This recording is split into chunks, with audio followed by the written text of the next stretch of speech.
again, friends.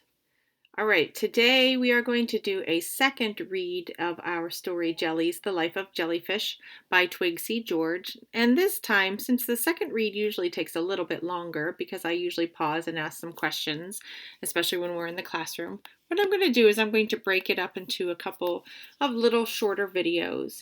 But then after each video, there will be a question for you to answer on a Seesaw slide. So you're going to need to make sure that you keep going back into Seesaw and answering the question that is on the slide before you go on to the next video. There will be a bunch of different video segments for you to watch and a couple of different questions for you to answer. Okay. So before we get started, let's talk a little bit about our story. Remember, it's an informational story, so that means it's full of facts and details about a topic, in this case, jellyfish. And in this story especially, we have real photographs because the author wants you to see real pictures of the real thing, especially when it comes to jellyfish. Some of these jellyfish you'll probably never, ever, ever see in real life. Maybe if you go to an aquarium, you might see them, but most often you probably won't see most of them. And this story also has captions. Those are the words, the labels that go along with the pictures so that we know what kind of jellyfish we're looking at. Okay, let's get started. If you were a jellyfish, you would have two choices: to go up or to go down. That's it. 2. You would not have a brain, so you could not decide what to have for breakfast or where to go for lunch. Here we have our mangrove jellyfish. The ocean currents would carry you along from place to place. In this way, you could travel hundreds of miles. Food might pass by you and get caught in your tentacles, or not. All right, so I'm going to pause there and I'm going to ask a couple of questions really quickly. So first of all, let's think about what kind of choices a jellyfish can make. Is there anything that a jellyfish can choose? Remember, choices means things that you can pick. It's one of our highlighted vocabulary words right here. Choices are things that you can pick from.